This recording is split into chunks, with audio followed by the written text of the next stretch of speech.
Então, continuando, a gente falou na aula passada da estrutura federativa do Brasil. Está aí o artigo 1º da Constituição, que apresenta essa estrutura federativa da união indissolúvel da União Federal, dos Estados, do Distrito Federal e dos municípios. Né? Por que essa indissolubilidade? Porque não pode existir o chamado direito de secessão. Né? O Estado do Ceará, o pessoal fala, meu país Ceará, República de Curitiba, etc. Isso não existe no Brasil, é proibido. Nós tivemos até um movimento separatista no início do século passado, e essa ideia de indissolubilidade, ela decorreu, inclusive, da Guerra de Secessão dos Estados Unidos, nos quais algumas colônias queriam se separar, e aquilo fez surgir lá os Estados Unidos da América. Né? Então, é impossível, do ponto de vista constitucional, a separação, né, de um Estado, do município, para com a República Federativa do Brasil. Tá bom?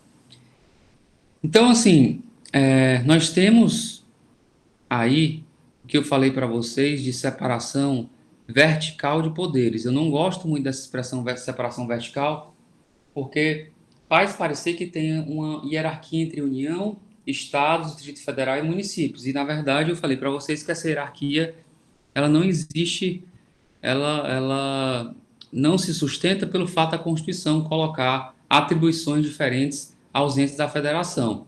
Ela pode existir a hierarquia, primeiro, porque a União, ela contempla conjuntamente a função de autonomia do ente e a função de soberania do Estado, porque os representantes máximos da União, presidente da República, etc., presidente da Câmara, do Senado, eles que vão comandar toda a representação do Estado brasileiro do ponto de vista internacional, ok?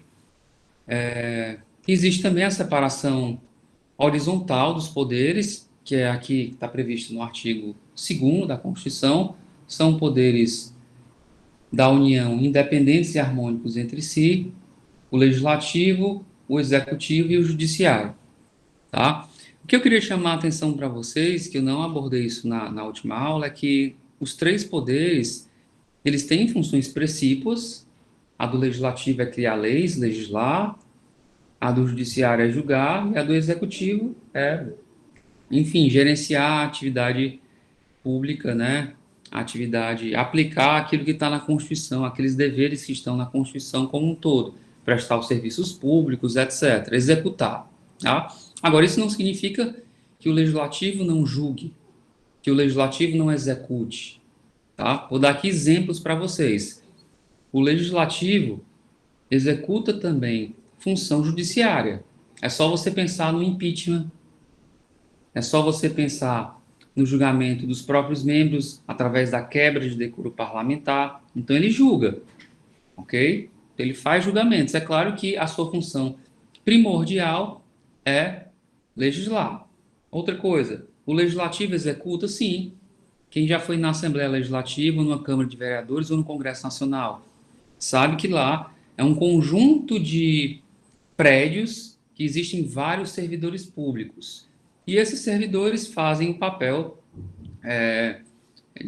trabalham na área contábil, na área administrativa, na área de saúde. Por exemplo, no Congresso Nacional, no Senado, existe um plano de saúde próprio. Então, quem faz a gestão do plano de saúde são servidores concursados. Então, isso é função executiva. Isso não tá, esses servidores aí, eles não estão trabalhando para a criação de leis. Na verdade, os legisladores são os deputados e senadores. E, no caso do município, os vereadores. Tá? Então, essa função de fazer com que a máquina pública movimente é uma função administrativa. Comprar papel, fazer licitação, realizar concurso público, tá? Tudo isso é função executiva que é realizada no Poder Legislativo. Essa mesma função executiva existe também no Poder Judiciário. No Poder Judiciário não tem só pessoas julgando, tem as pessoas que trabalham com licitações, tem motoristas, tem pessoas da tecnologia da informação, né? Enfim, vários servidores que movimentam a máquina pública e estão aí trabalhando na função executiva dentro do Poder Judiciário, tá certo? E o poder executivo, professor, ele legisla? Sim, o poder executivo faz medida provisória, faz decreto, é como se ele estivesse legislando. O poder legislativo, desculpe, o poder executivo julga? Sim. Nunca que algum de vocês entrou com um recurso administrativo de uma multa de trânsito, um recurso contra uma multa tributária, um recurso contra uma multa ambiental, tudo isso faz parte da função, né, executiva, mas ele está julgando. O recurso de uma prova, tá? O professor está julgando o recurso, ok? Só que isso é uma função administrativa. Então, ele faz essa função de julgar um pouco, mas, assim, a sua função principal é gerir, tá? E o judiciário, professor? Legisla, sim. Ele cria seu regimento interno, ele faz súmulas vinculantes, no caso do Supremo Tribunal Federal, certo? Faz portarias. Então, há toda uma função legislativa também dentro do Poder Judiciário. Ok? Alguma dúvida? Qualquer coisa, ligue o microfone e falem aí. Não tem nenhuma função que não seja exercida por nenhum dos poderes. Os três fazem as funções dos outros. Assim, não é que eles não fazem as funções dos outros, cada um tem uma atribuição constitucional. Mas, genericamente, o legislativo legisla, executa e julga. Tá? O executivo executa, legisla e julga. E o judiciário julga, legisla e executa. Os três fazem as três atribuições. É claro que, principalmente, tá? Principalmente, o legislativo vai mais legislar. Principalmente, o executivo vai mais administrar e principalmente o judiciário vai mais julgar. Ok? Vamos aqui voltar para o artigo 14, que eu queria, como a aula de hoje ela tem por objetivo falar de princípios da Constituição, desculpe, princípios do direito administrativo, eu queria mostrar, antes de falar dos princípios, eu queria, na verdade, não é nem que vocês entendam esse dispositivo constitucional. Na verdade, discutir princípios dentro do direito não é uma tarefa assim tão simples, porque vocês agora que estão tendo início, estão tendo contato com normas, né? E sim, mas deu para entender, né, Manuel? Então, eu queria falar aqui para vocês que não é tão simples assim essa diferença de normas jurídicas principiológicas, regras, postulados jurídicos. Isso é uma questão às vezes um pouco confuso, tá? Então, vocês quando forem abrir um dispositivo legal, seja uma lei complementar, seja uma lei ordinária, seja a Constituição, como eu abri aqui exemplificadamente, vocês vão se deparar com esse tipo de norma aí. Estão vendo aí? Tem assim, artigo 14. A soberania popular será exercida pelo sufrágio universal e pelo voto direto e secreto com igual valor para todos nos termos da lei, mediante. Então, essa parte inicial aí, onde tem artigo, é chamada de caput, que é a cabeça do artigo, tá? Alguns artigos depois têm incisos, tá vendo? Inciso primeiro, plebiscito, referendo, tem parágrafos. O alistamento eleitoral e o voto são: obrigatórios para maiores de 18 anos, 2, facultativos para analfabetos, etc. E no parágrafo terceiro, aliás, no parágrafo sexto tem aqui, idade mínima de 35 anos para presidente da República e vice-presidente, etc. Ok, então eu queria mostrar para vocês que a gente tem artigos, incisos, parágrafos e alíneas. A linha A, a linha B, a linha C, inciso 1, 2, 3, 4, parágrafo primeiro, parágrafo segundo. Quando tiver só um parágrafo, vai estar escrito parágrafo único, por extenso. Não vai ter esse símbolozinho aí do parágrafo, não. Tá? Mas assim, qual é o objetivo da aula de hoje? Aí eu vou interromper o compartilhamento, eu vou já voltar aqui para o texto constitucional, porque hoje nós vamos falar de regras e princípios e vocês vão ter que diferenciar nesses dispositivos que eu acabei de mostrar para vocês, nesses incisos, nesses parágrafos, nessas linhas, o que é uma regra e o que é um princípio, tá? E isso não é tão simples assim. Isso é um pouco confuso. Existe alguma lógica no que eu vou apresentar aqui para vocês, Mas, assim, eu gosto de passar pelo menos umas 2 aulas, a gente não vai ter esse tempo, falando, lendo a Constituição, mostrando se é um princípio, se é uma regra, etc. Então, aqui eu coloquei só a questão do regime jurídico, né? Porque a gente vai tratar no direito administrativo, sobretudo com o regime jurídico de direito público. O regime jurídico de direito público, ele vai ter uma peculiaridade que ele vai se relacionar muito mais, ou sobretudo, né, com normas que a gente vai discutir, e na próxima aula eu vou tratar sobre isso, da relação do direito administrativo com os outros ramos, mas a gente vai tratar sobretudo com o direito constitucional, com o direito tributário, com o direito processual, com o direito penal, etc. O regime jurídico ele é todo constituído e criado pelo Estado. O particular ele não vai ter muito que negociar, ele vai ter que se adequar às normas de direito público. No regime jurídico de direito privado, a gente vai ver na próxima aula que o particular existe uma lei pública, por exemplo, a lei civil. Se você pensar no Código Civil, ele vai falar lá do casamento, tá? E vai colocar que são deveres no casamento, a mútua assistência, a fidelidade recíproca, etc.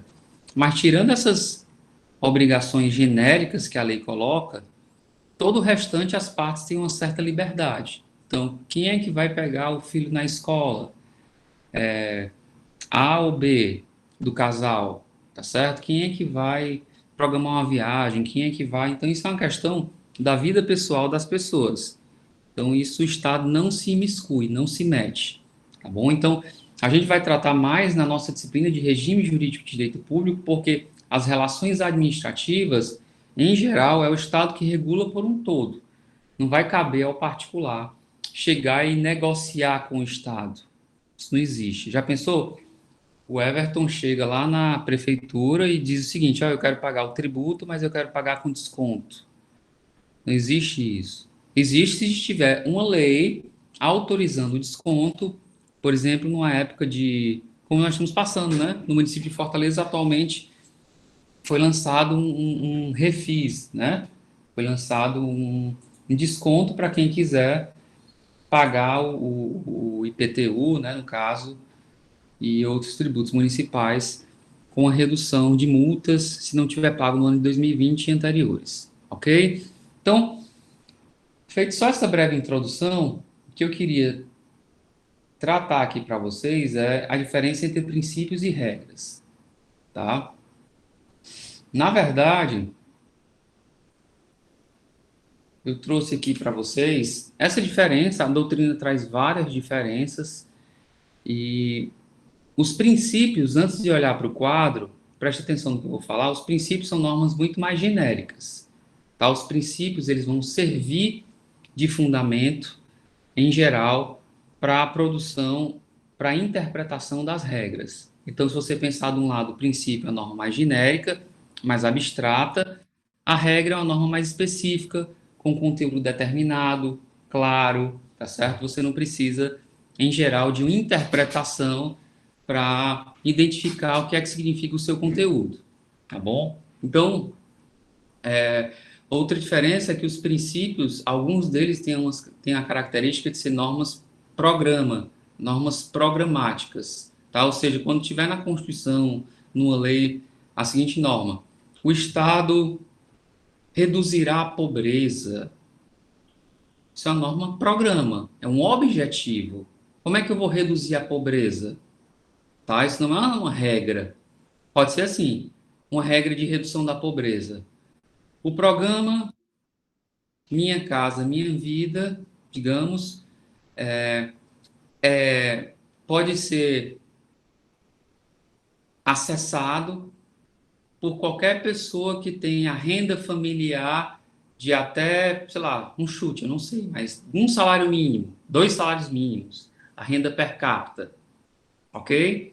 Então, o programa Minha Casa Minha Vida pode ser acessado por pessoas que têm uma renda per capita dentro da família de até 1 ou 2 salários mínimos. Isso é uma regra, porque ele já está especificando como é que uma pessoa vai ter acesso a esse programa governamental. Outra coisa, a norma que fala de igualdade, de liberdade, dignidade da pessoa humana, de interesse público, de bem comum.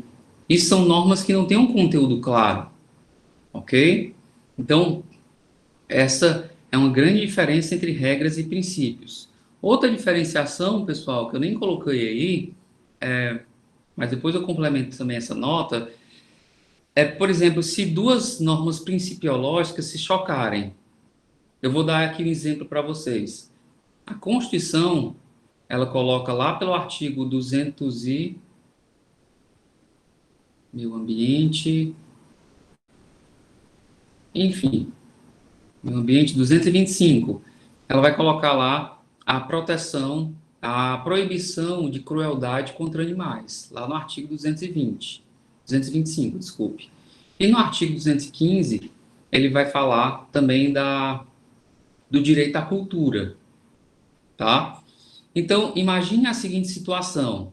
Vou dar duas situações que vão ter conflitos dessa norma ambiental com a norma de cultura, tá? Por exemplo, a chamada briga de galo, na qual as pessoas, enfim, não sei se vocês já viram, né?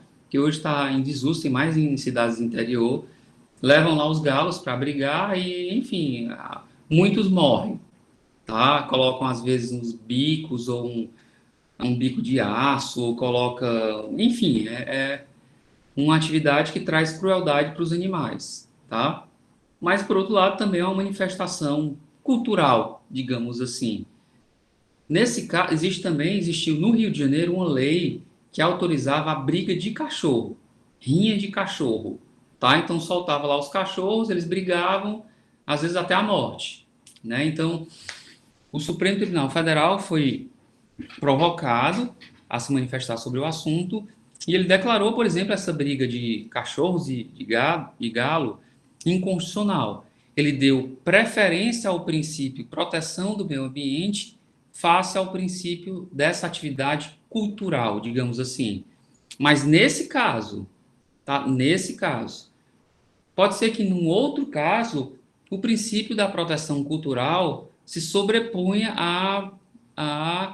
por exemplo, a uma crueldade contra o animal. Digamos que uma escola de samba queira fazer uma homenagem ao candomblé, digamos, e durante a apresentação dessa escola de samba vai ser morta uma galinha. Então, lá durante a apresentação carnavalesca e tal, a pessoa vai pegar, vai torcer o pescoço da galinha e vai matar a galinha e vai jogar o sangue, isso lá no meio enfim, lá na Sapucaí e tal, né? E aí, o direito à cultura, o carnaval, manifestação cultural e a proteção contra o animal. Nesse caso, pessoal, eu acho que a cultura ela está sendo muito mais valorizada aí, o direito ao respeito às práticas religiosas e à manifestação cultural, do que a matar uma galinha, tá? Até porque, assim, essa questão de matar galinha, se você for para qualquer residência mais simples, né, desse Brasil e tal, todo mundo faz, como está colocado aí pela Emanuele, né? Então, assim, uma coisa é uma prática que ela é mais solidificado ou não. O que eu queria dizer aqui para vocês é que os princípios não existe uma hierarquia, vai haver uma ponderação quando eventualmente eles se chocarem, tá certo? Você não pode dizer que o princípio proibição de crueldade ele é mais importante do que o princípio cultura. Em alguns casos, tá? Vai ser o princípio contra a da proibição da crueldade, o princípio da cultura também pode prevalecer. Então, é o caso concreto que vai definir a interpretação dos magistrados, a interpretação do administrador público, etc., que vai definir qual norma vai se sobrepor, tá bom? Então, os princípios têm isso. Pode ser, meus amigos, pode ser que os dois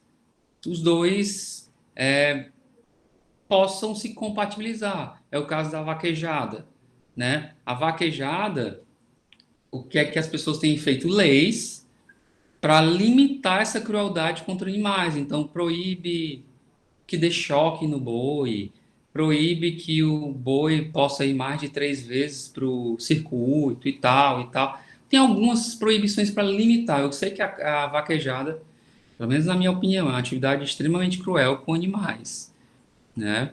Eu, eu, eu não, eu sou contra, mas respeito quem é a favor e tal. Até porque eu já assisti muito vaquejada quando eu era mais novo, que meu pai sempre teve fazendo essas coisas, eu assistia para algumas vaquejadas para assistir, já vi muito animal quebrando a pata, né, arrancando o rabo e tal, e eu não achava, eu não via muita graça naquilo. Eu achava bom quando tinha lá umas brincadeiras que os caras iam derrubar o boi no braço mesmo, soltava o cara ia correndo, tá?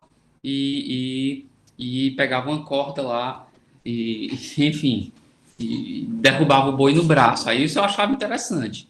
Mas o cara pega um cavalo que dá 3 vezes o tamanho do boi e só faz correr, só faz segurar no rabo e o cavalo faz tudo, aí, enfim, não sou muito a favor disso não. Eu acho muito desleal, tá bom? Mas vamos lá. Entenderam, meus amigos, que os princípios não há uma hierarquia sobre o outro, tá? Não tem princípio absoluto, ok? E as regras, professor? As regras, elas.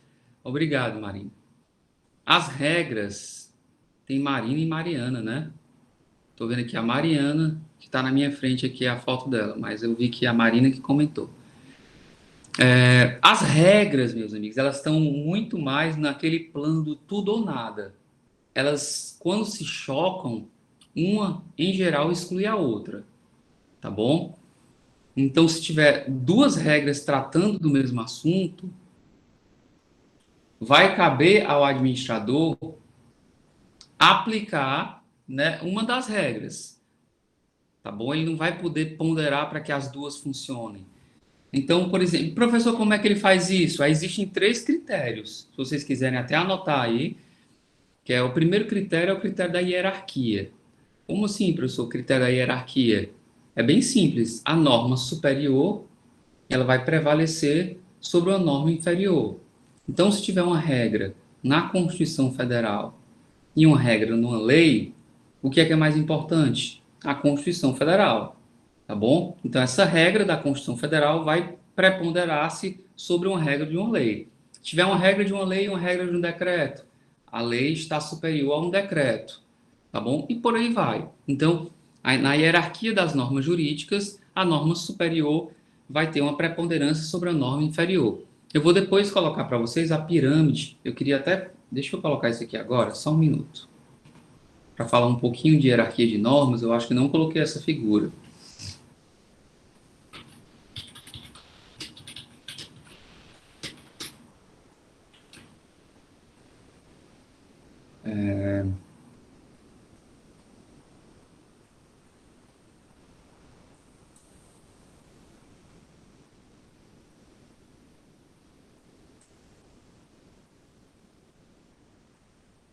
Tem um aqui que eu achei, deixa eu colocar para vocês.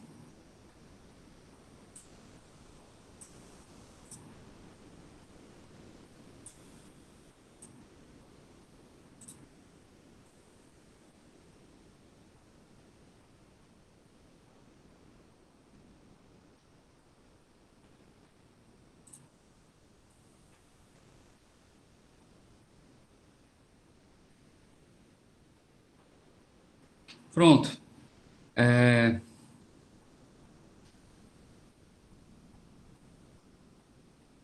vocês estão vendo aí que isso é uma pirâmide que vai demonstrar a hierarquia das normas no Brasil, né? Eita, que isso aí é uma sátira, ó. Eu coloquei isso aí e, enfim, na verdade isso aí é uma sátira, tá errado. Eu fui colocar sem olhar, porque colocou o STF lá em cima, né?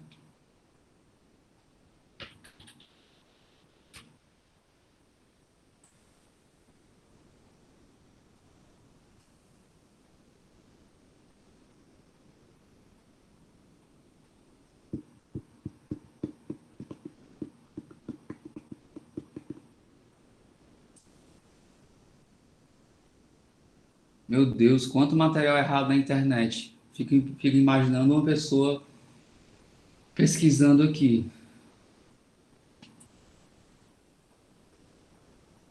Pronto, esse aqui é o mais próximo. Ah, mas é um vídeo. É um vídeo, ó. Enfim, vamos lá. Esse aqui dá para ver um pouco, tá? Tá dando para enxergar aí? Acho que sim, né? Mas esse aqui é o que mais chega próximo, tá? Nós temos a Constituição Federal, que é a norma mais importante, tá? No topo do ordenamento jurídico. Abaixo da Constituição não está aí, mas temos as emendas constitucionais, tá? Que as emendas constitucionais elas vão depois entrar no texto da Constituição. O que é uma emenda? É a alteração do texto constitucional. Só que quando essa emenda ela é elaborada, ela tem que se compatibilizar com a Constituição, porque o Supremo Tribunal Federal já declarou inconstitucional emendas à Constituição. Existe um limite de alterar a Constituição? Existe, professor. Existe sim. Existe tanto um limite formal, que é um quórum, um procedimento para você protocolar um pedido de emenda constitucional, né? Um período no qual pode ou não ser feita a emenda constitucional, etc. E existe também questões materiais. Por exemplo, a Constituição não pode alterar a forma federativa, suprimir a separação dos poderes. Então, se uma emenda constitucional fizer isso, ela pode depois ser invalidada pelo Supremo Tribunal Federal ou por outros órgãos do Poder Judiciário, tá bom? Então, mas na verdade, o que eu queria colocar é que nós estamos, primeiro, lá em cima dessa pirâmide da Constituição Federal, e depois, eu não vou nem falar dessas normas supralegais hoje, nós temos leis ordinárias, medidas provisórias e leis complementares, tá? Abaixo dessas leis ordinárias, medidas provisórias e leis complementares, que estão todos na mesma hierarquia, tá bom? Nós temos os decretos, aí depois resoluções, portarias, instruções normativas, etc. Essa é a hierarquia das normas, tá? No Brasil. Claro que falando aqui rapidamente. Depois eu posso explicar para vocês, quando eu for abordar o processo legislativo, qual a diferença de uma lei ordinária para uma lei complementar para uma medida provisória. Ok? Deu para entender aí, né? Então, deixa eu voltar aqui para as regras e princípios.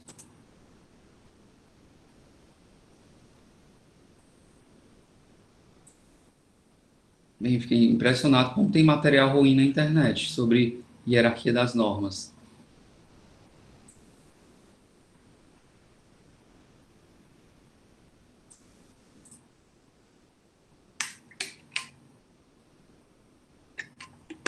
Então, meus amigos, os princípios, né? Se tiver um princípio de uma Constituição, um princípio de uma lei ordinária, de uma lei complementar, um princípio, desculpe, e um princípio, desculpe, se tiver uma regra da Constituição e uma regra de uma lei complementar e uma regra de uma lei ordinária, etc., o da Constituição vai preponderar. Se tiver uma regra de uma medida provisória e uma regra de uma portaria, a regra da medida provisória vai preponderar sobre a regra da portaria, ou seja, há uma hierarquia. Então, o primeiro critério para distinguir e para anular uma regra é a hierarquia. Ok? Hierarquia. 2. Critério temporal.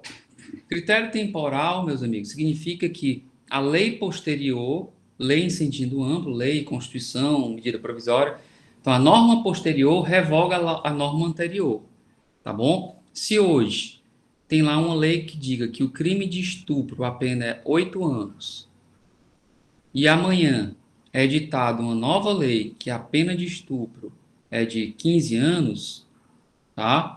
Então, digamos que em 2008 a lei penal que falava do estupro colocava uma pena de 8 anos. E em 2010 foi aprovada uma outra lei dizendo que a pena do estupro é de 15 anos.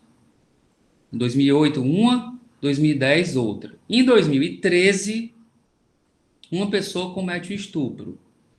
E aí, professor, qual norma vai ser aplicada? É a pena de 8 anos ou a pena de 15 anos? Bem, qual é a norma posterior? A norma posterior, né, a de 2010, que é de 15 anos, então vai ser aplicada a norma posterior, tá bom? ok? Agora, assim, no direito penal tem algumas peculiaridades que a norma mais benéfica, né, a lei posterior, ela, se ela anular o crime, isso aí depois a gente vai ver mais na frente quando for abordar depois o direito penal tem peculiaridades, tá? Mas no direito civil, direito processual, direito administrativo, a norma posterior revoga a anterior, tá certo? Ah, professor, se ele praticou o ato em 2009, bem, em 2009 não existia a lei de 2010. Então vai ter que aplicar a lei de 2008, ok? Ah, professor, mas se em 2000, a lei de 2010 ela for mais benéfica, tá? Se a lei de 2010 exclui o crime, aí a gente vai ver que se a lei exclui o crime, pessoal, aí não é mais crime, tá? Professor, Oi. se ocorrer o seguinte, esse crime ele cometeu em 2009, só que o julgamento, tudo foi depois de um tempo, depois de 2010, que em 2010 surgiu essa nova norma.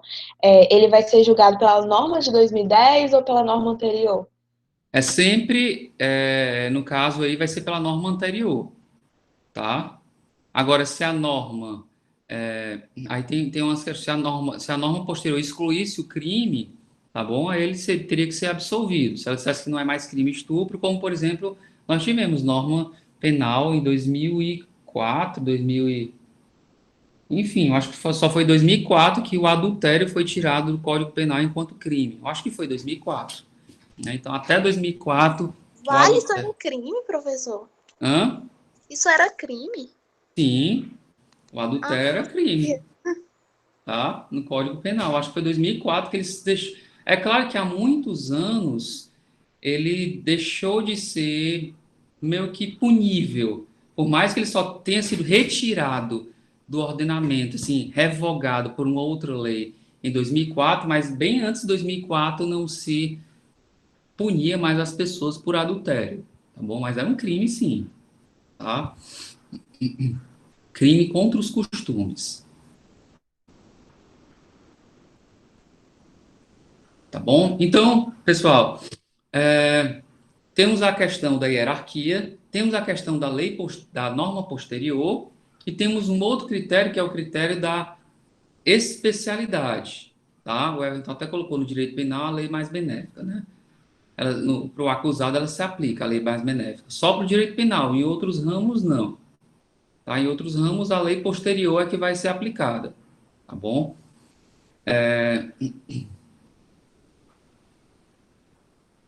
Então, pessoal, temos o critério da hierarquia, o critério da, do tempo e temos o critério também da especialidade. O que é o critério da especialidade? A norma mais específica, ela prepondera sobre... A norma não, a regra mais específica, ela prepondera sobre a regra mais geral. Por exemplo, se eu sou servidor... Existe no Código Penal o artigo, acho que é 154, que fala do furto, que é subtrair coisa alheia móvel para si ou para outro. Então, se eu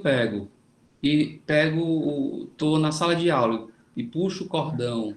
Aliás, a Fátima está na primeira cadeira e ela vai ao banheiro e tem um cordão de ouro dela.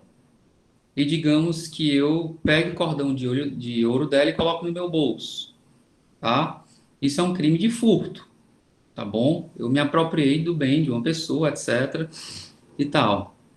Agora, se eu, na mesma aula,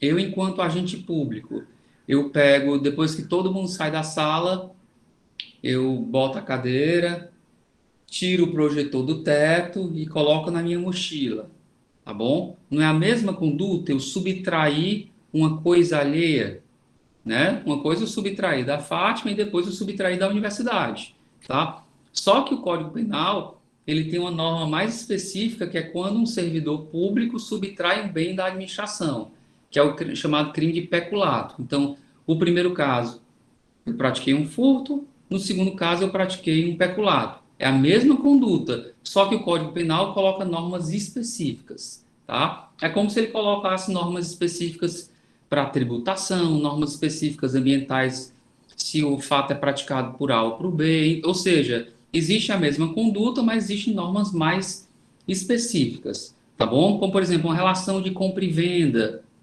tá? Uma coisa é uma relação de compra e venda entre duas empresas, outra coisa é a relação de compra e venda entre o consumidor e o fornecedor.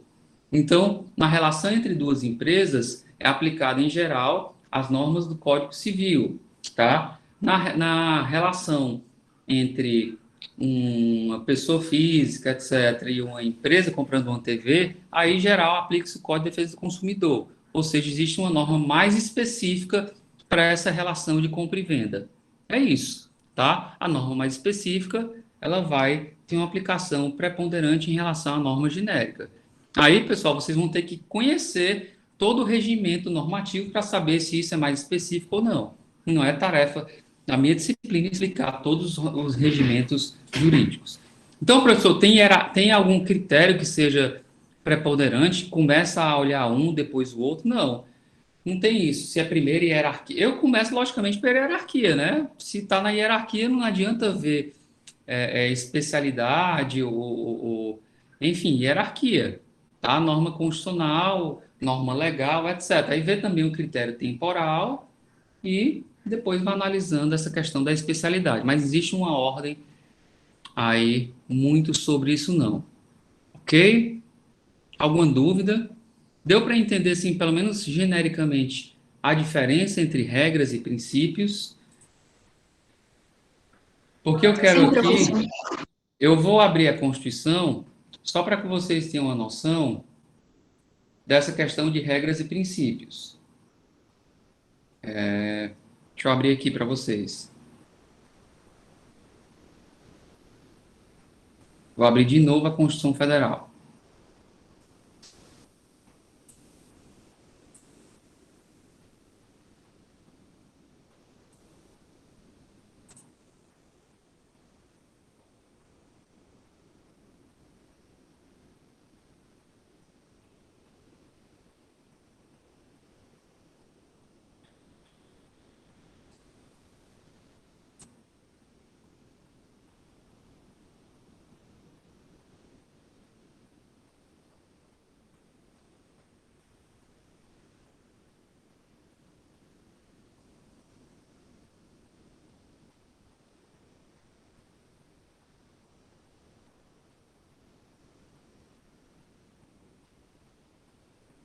Tipo assim, esse artigo 17, tá?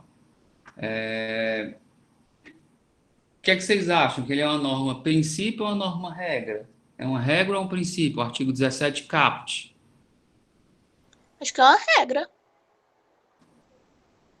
Ó, aqui, ele coloca que é livre a criação e a fusão, a incorporação e a extinção dos partidos políticos, resguardados a soberania nacional, o regime democrático, o pluripartidarismo, os direitos fundamentais da pessoa humana, etc. O que é que significa soberania nacional? O que é que significa regime democrático? O que é que significa pluripartidarismo? O que é que significa direitos fundamentais da pessoa humana, etc.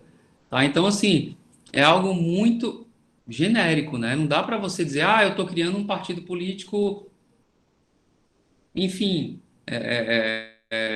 com o objetivo de defender o nazismo, tá? Ou seja, isso vai contra a ideia de direitos fundamentais da pessoa humana. Tá? Então, essa norma do artigo 17 é uma norma bem mais genérica.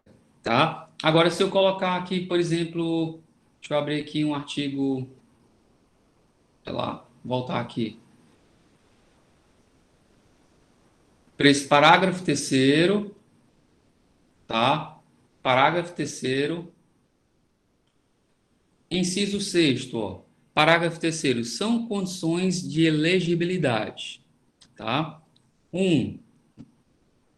Nacionalidade brasileira. 2. Exercício dos direitos políticos. 3. Alistamento eleitoral. 4. Domicílio eleitoral na circunscrição. 5. Filiação. E 6. Idade mínima de 35 anos para ser presidente, vice, 30 anos para ser governador, 21 anos para ser deputado, prefeito, etc., e 18 anos para ser vereador. Isso são normas, regra. É regra. Você quer se candidatar, você quer ser eleito, você tem que ter nacionalidade brasileira, tá? pleno exercício dos direitos políticos, tá bom? Nacionalidade brasileira, só um detalhe, não está dizendo que tem que ser, você pode adquirir a nacionalidade, tá? Ele não está dizendo que tem que dizer aqui brasileiro nato. Mais na frente ele vai até dizer que para ser presidente da República tem que ser brasileiro nato. Ele está dizendo que são condições de elegibilidade, tá bom? Aí nacionalidade brasileira, você pode até se naturalizar brasileiro e ser eleito. Pleno exercício dos direitos políticos, ou seja, você não pode estar com os direitos políticos suspensos por uma decisão judicial, etc. 3, tem que estar alistado, tá? Tem que estar com alistamento lá no Tribunal Superior Eleitoral, tem que ter o título de eleitor, tem que ter o domicílio eleitoral na circunscrição. Se você quer se candidatar a governador do estado do Ceará, tem que ter o seu domicílio eleitoral no estado do Ceará, tá bom? Quer ser prefeito do município de Sobral, tem que estar com domicílio eleitoral no município de Sobral. Filiação partidária, tem que ter filiação a um partido político, né? Nós temos até uma discussão que o presidente da República atualmente está sem partido, né? Então ele vai ter que se filiar para uma reeleição, tá bom? E idade mínima. Idade mínima está aí é bem objetivo, 35 anos para ser presidente, 30 anos para governador e por aí vai. São regras, tá? São coisas bem específicas. Algumas normas são mais confusas, pessoal, porque eles trazem uma parte de regra e uma parte de princípio. Como, por exemplo, deixa eu colocar aqui o artigo 102 para vocês darem uma olhada.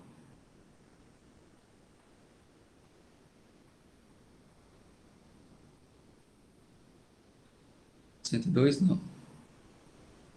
101. Aqui, ó.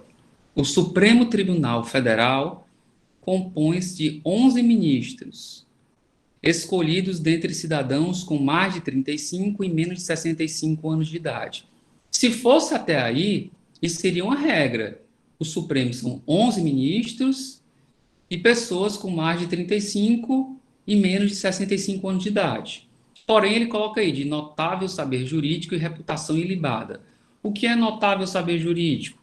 O que é reputação ilibada? Tá? Então, aí já traz uma questão meio de... É uma questão principiológica, ela não tem um conteúdo jurídico, um conteúdo claro. Tá? Isso é muito indeterminado. Ok? Então, quem vai dizer o que é notável saber jurídico ou reputação ilibada é o Senado Federal, que vai fazer é o presidente da República que nomeia, logicamente, e é o Senado Federal que vai fazer, desculpe, a sabatina, tá? Está escrito aqui no parágrafo único, né? Ó, os ministros do Supremo serão nomeados pelo presidente depois de aprovada a escolha pela maioria absoluta do Senado. Então, assim, quem vai dizer se a pessoa tem notável saber e reputação é o Senado e o presidente, tá? Então, assim, é ter doutorado, para ter notável saber jurídico ou não, porque já tivemos vários ministros do Supremo que não têm doutorado. O que é reputação ilibada? Se o cara tiver tatuagem, se o cara tiver o nome no SPC, se o cara é divorciado, se a mulher usa piercing, isso é reputação ilibada? Vai ser o Senado que vai dizer, tá bom? É o Senado e o presidente da República, ok? Não existe uma lei que coloque o que é esse conceito, tá bom? É claro que se o presidente da República, o Senado aprovou, tá? O Senado aprovou o nome da ministra tal, e o presidente da República diz que eu não nomeio ela porque ela tem uma tatuagem, aí, se ele colocar isso num depoimento deles, caberia uma ação, porque isso é preconceito, né? É uma forma de preconceito. Ok? Alguma dúvida?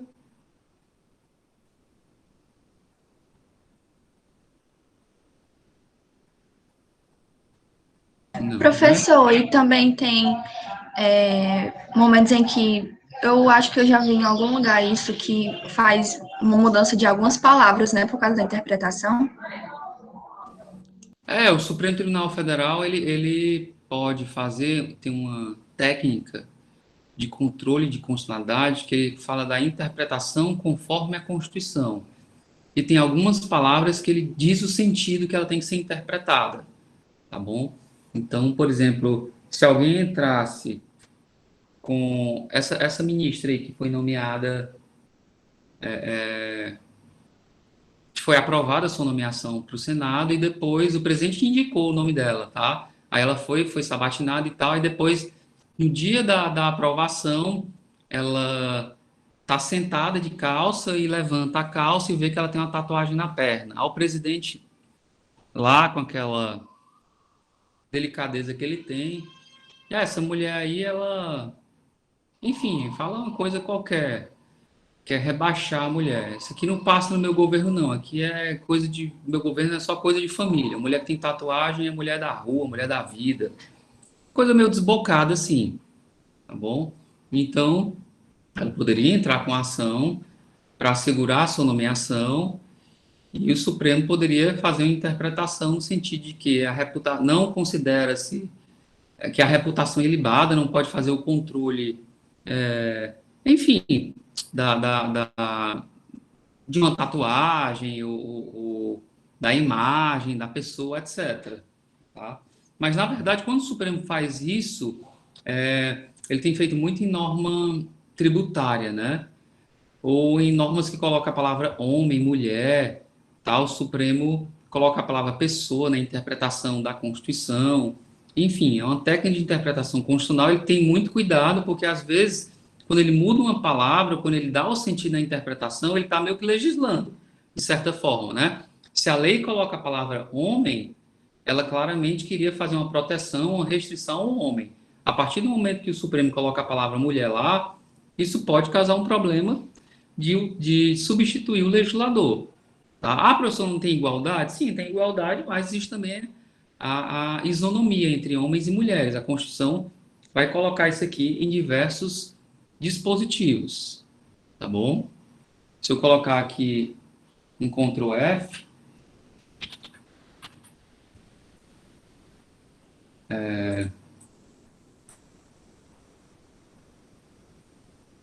ó, a aposentadoria, tá, da mulher é uma idade e um homem é outra. A Constituição colocou isso, tá? O alistamento eleitoral, ó, as mulheres ficam isentas do serviço militar obrigatório, tá? É uma questão, já pensou se você interpreta a Constituição de uma lei qualquer, se não tivesse na Constituição esse dispositivo, mas tivesse uma lei, a lei que tratasse sobre serviço militar, a lei falasse que as mulheres estão isentas, ao Supremo decidir que as mulheres não estão isentas, tá? Isso é meio que ele estivesse legislando. Então, ele tem que fazer isso com muito cuidado, com muito critério, tá bom? Vamos voltar aqui para a nota de aula de princípios.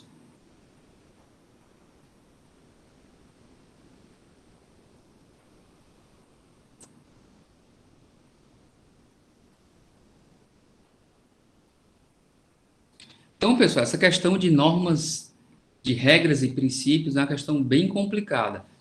Até porque nós temos normas, geralmente quando eu estou falando aqui para vocês, estou falando normas que foram meio que positivadas. Positivadas são normas que foram criadas através ou de um processo legislativo ou por uma medida provisória, que não é, enfim, ela vem lá do presidente da República, depois que ela vai ser apreciada pelo Congresso, mais portarias, etc. Mas existem normas que sequer estão escritas, transformadas em lei, que são normas costumeiras. E aí, professor, e aí?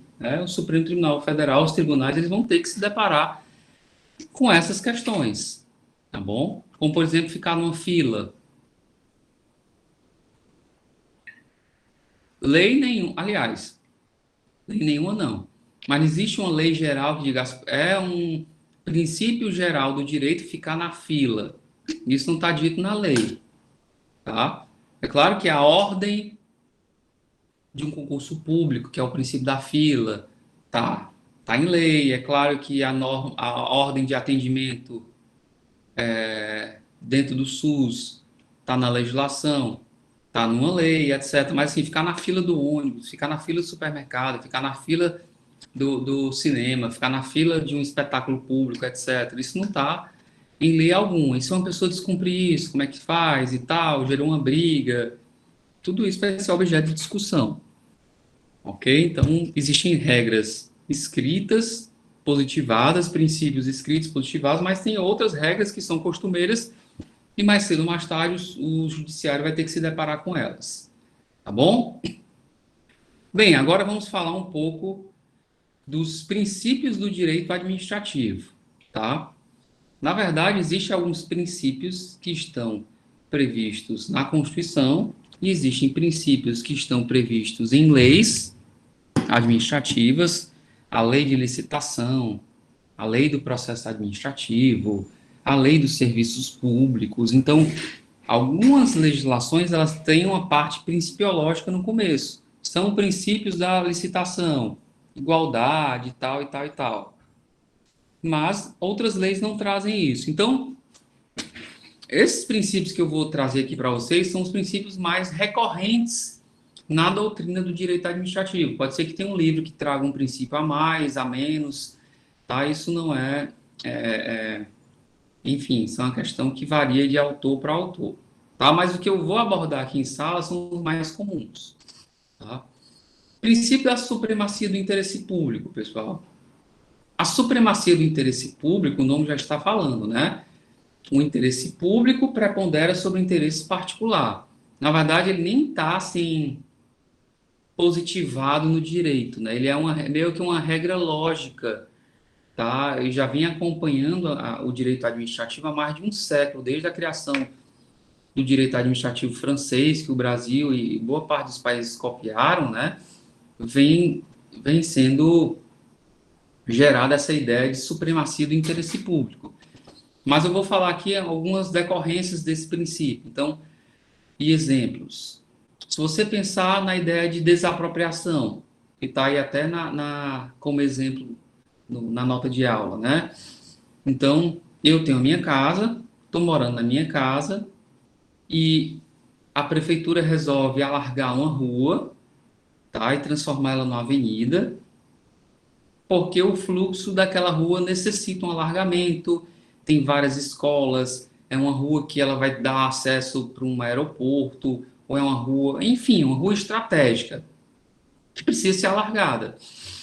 Aí tem a supremacia do interesse público, as pessoas precisam ter o fluxo de trânsito melhorado naquela região, e existe o meu direito à moradia, meu direito à propriedade, etc. Ou seja, existe uma discussão entre o público e o privado. O que é que vai prevalecer? Logicamente, a supremacia do interesse público. Eu não vou poder alegar, eu quero morar na minha casa, eu não quero perder a área da minha casa, eu tenho muito apreço pela piscina que fica aqui na porta, na beira da casa e tal, e tal, e tal. Então, não existe essa discussão. O interesse público prepondera sobre o particular. Logicamente que isso tem limite. Tá? O limite são os direitos fundamentais. Então, quando for ter uma desapropriação, eu vou ter que ser, lógico, previamente indenizado. Tá? Eu não posso chegar lá o trator e passar por cima da minha casa, né? Tem que primeiro assegurar a indenização justa e prévia, né? Paga, e depois o poder público pode chegar com o trator enfim, e derrubar a casa, etc. Tá bom? A própria ideia de interdição de uma rua para fazer uma obra pública, né? Eu tenho um posto de combustível e vai ser necessário uma intervenção para mudar a tubulação de água, tá certo? Requalificar a via, colocar paralelepípedo ao invés de asfalto e tal. E aí o interesse público e o privado vão se chocar, mas na verdade vai prevalecer o interesse público. A rua vai ter que ser fechada, o posto vai deixar de ter, às vezes, acesso, ou vai ter limitado o acesso, e ele vai ter um prejuízo, tá bom? É claro que depois a pessoa, logicamente, vai poder solicitar lucro cessante, que eu vou abordar esse assunto quando for tratar de responsabilidade civil do Estado, né? Então, ele teve uma diminuição do ganho dele, vai poder pleitear lucro cessante e por aí vai. Mas o que eu quero falar para vocês é que o público ele prepondera sobre o privado. Claro que essa preponderância ela não significa que ele vai passar por cima e pisar em cima de um interesse privado, não, porque existe uma base, um limite que são os direitos fundamentais, tá bom? Então, a pessoa também vai ter alguma proteção prevista em várias normas legais.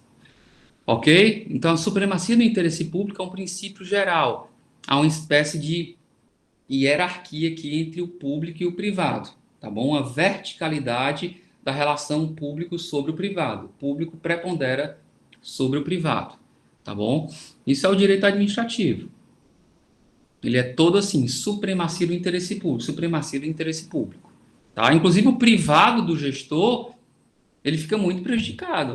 O professor Felipe Braga é o chefe de departamento de direito público e ele quer mudar a cara, né?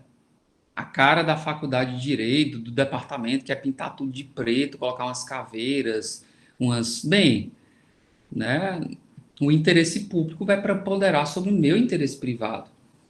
Uma coisa importante que você tem que saber quando eu estou abordando aqui dos princípios é que não existe assim, os princípios eles se complementam. Eu vou falar de supremacia do interesse público, de disponibilidade do interesse público, de legalidade, de impessoalidade, de eficiência, moralidade. Um caso que eu vou falar para vocês, por exemplo, o professor Felipe Braga quer pintar a sala do departamento, que ele é o chefe, de preto, colocar caveira, luz negra, luz roxa, sei lá o quê, tá bom? Até o cheiro ele vai colocar uma essência tal, essência de sangue, cheiro de sangue. Já pensou que maluquice, né? Enfim, esse tipo de ato aí, ele vai violar o quê? Vai violar a supremacia do interesse público, ele vai violar a moralidade, ele vai violar, enfim, uma série de princípios do direito administrativo, tá bom? Ok. Continuando, então, passando da ideia de supremacia do interesse público, vamos falar um pouco da ideia de indisponibilidade, tá? Saiu aqui. Pronto. Indisponibilidade. Indisponibilidade, pessoal, vem olha a palavra, indisponibilidade, vem de disponibilidade. O que é dispor? Dispor é meio que dar, vender, dar em garantia, abrir mão. Dispor é abrir mão, tá? E o interesse público, na verdade, você não pode estar abrindo mão dele, tá certo? Porque ele é do povo, ele não é do gestor, ele não é seu, tá? Então, por exemplo, eu posso até dispor do meu relógio. Se eu quiser, eu posso dar ele para o Everton, tá certo? Eu posso até dispor do meu dinheiro, tá? Eu vou dar ele aqui para Rosa. Quer, Rosa? Aqui minha carteira tá vazia, tá? Enfim, ou seja, dispor você pode dar. Agora tem coisas que você não pode dispor, tá bom? E o interesse público é um desses direitos que você não pode dispor. Então, por exemplo, eu sou gestor, pessoal, imagine, tá certo? Eu sou o gestor público, eu sou, sei lá,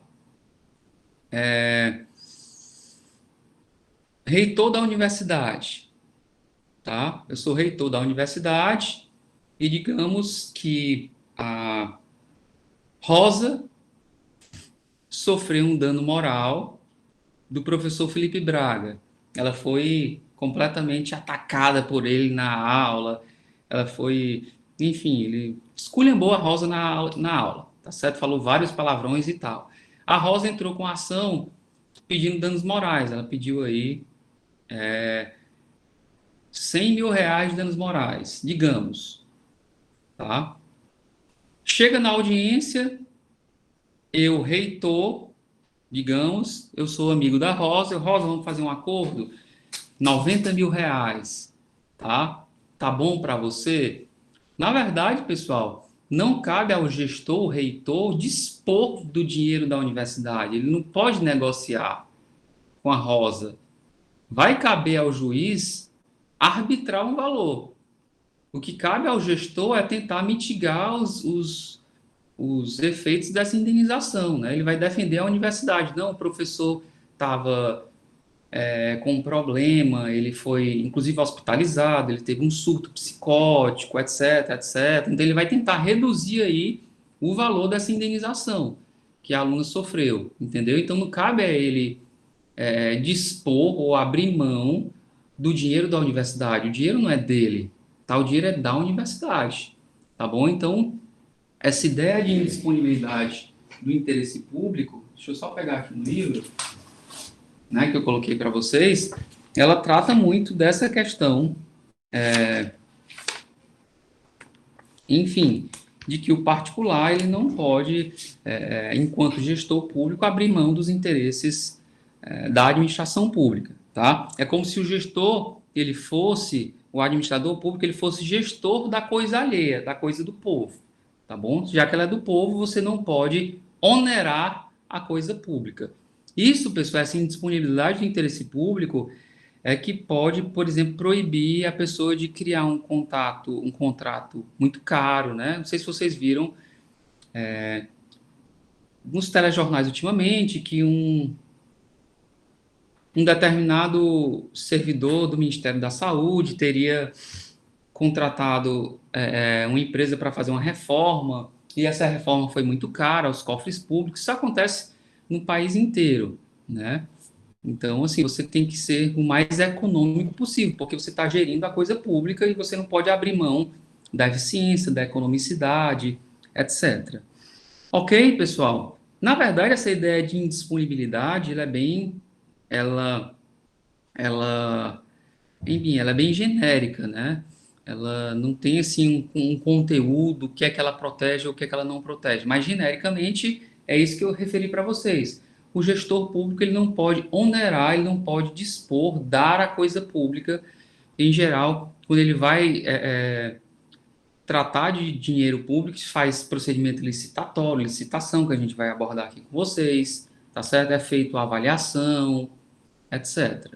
Mas, por exemplo, o fato de o governador do estado levar a mulher dele, ou a sogra dele, lembra que isso aconteceu no estado do Ceará? Levar a sogra dele para Paris, numa carona, num avião que foi fretado, na verdade ele não pode abrir mão, porque aquilo é um interesse público, ele não pode abrir mão para estar colocando parentes. Então isso também é uma violação da indisponibilidade do interesse público, porque ele não é dono do bem público, tá? A utilização do bem público é conforme as finalidades da administração pública, tá certo? E por aí vai.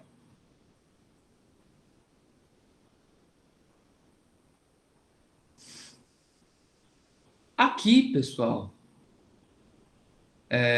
eu vou começar a abordar alguns princípios que estão expressos na Constituição Federal, que é a legalidade, aí tem essa coisa meio que de concurso público, que eu não gosto de que vocês decorem, é só uma facilidade, mas vocês vão saber facilmente memorizar esses dispositivos da Constituição, que é a legalidade, impessoalidade, moralidade, publicidade e eficiência.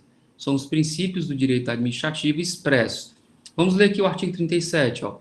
Coloque a administração pública direta e indireta de qualquer dos poderes, olha aí, de qualquer dos poderes, seja do legislativo, seja do executivo, seja do judiciário. Porque a função administrativa, eu falei para vocês, o executar, ele existe nos três poderes, né?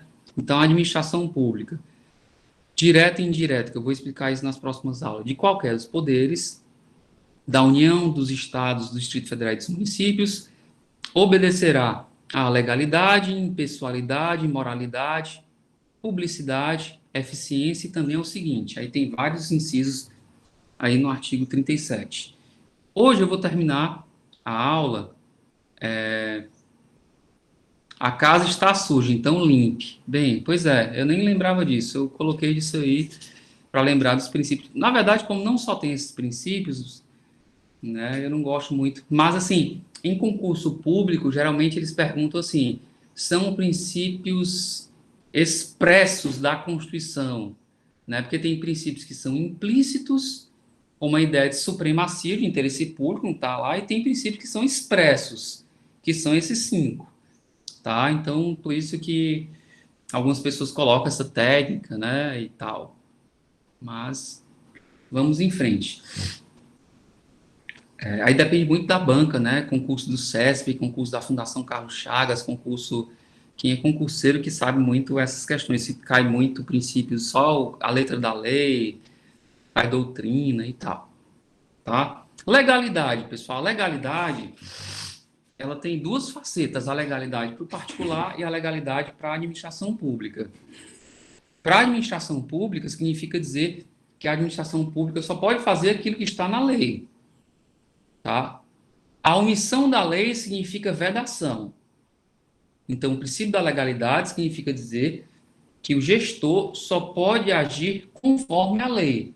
Se a lei não falar de alguma conduta dele, ele não vai poder estar fazendo, tá bom? Já a legalidade para o particular, não. A legalidade para o particular vai significar que o particular pode fazer tanto o que está na lei, quanto o que não está proibido pela lei, tá? Então, por exemplo, a lei me autoriza a casar, tá? Então, eu posso casar. A lei não me proíbe jogar pedra na lua. Você pode jogar pedra na lua. Só tem cuidado, viu? Que se você errar e cair na cabeça de uma pessoa, você vai responder aí por lesão corporal, tá certo? Por tentativa de homicídio, sei lá o quê, tá? Mas assim, a lei não me proíbe de andar sem blusa. Pode andar sem blusa, tá bom? É claro também que a lei vai falar de maneira genérica do atentado violento ao pudor, tá bom? Então, essa questão de ficar sem roupa em determinados ambientes pode ser enquadrado como um atentado violento ao pudor, tá? Então, isso é uma questão bem complexa, né? Ah, ficar sem roupa, essa questão que as pessoas gostam muito de politizar, né? No museu, a pessoa está sem roupa, e meu filho pode entrar, não pode entrar, e enfim, é uma questão ainda muito ideológica, né? Essa questão de roupa ou não, tá? Como eu tenho um perfil mais liberal, digamos assim, eu não me incomodo muito com essas coisas, não.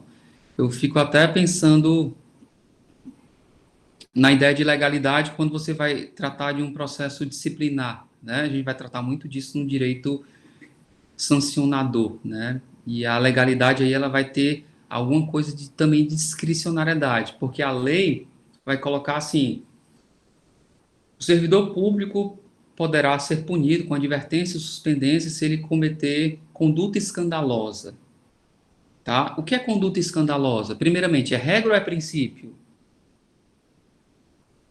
Princípio? Isso, conduta escandalosa é um princípio, né? Então, eu vou ter uma liberdade para aplicar. Então, por exemplo, o professor Felipe Braga deu aula para os alunos só de cueca, tá? Já pensou? Nunca vou fazer isso, logicamente, né? Mas ele já pensou o professor dando aula? Isso é conduta escandalosa, tá? É ou não conduta escandalosa? Aí isso vai gerar um processo disciplinar, tá bom? Para o professor. Ele pode ser punido? Sim, pelo princípio da legalidade, a lei vai colocar, a lei 8.112 coloca que o servidor que cometer conduta escandalosa, ele pode ser punido, tá bom? Aí vai caber à comissão que vai julgar, que vai entender se é escandaloso ou não. Na verdade, a câmera estava mais no rosto, e quando o professor foi se levantar uma hora da aula, e aí foi visto que realmente ele estava só de cueca. Aí tem que ver todo o contexto, né? Porque se eu der aula só assim, tá bom? Não vai interessar se eu estou de cueca, se eu estou de blusa, se eu estou e tal.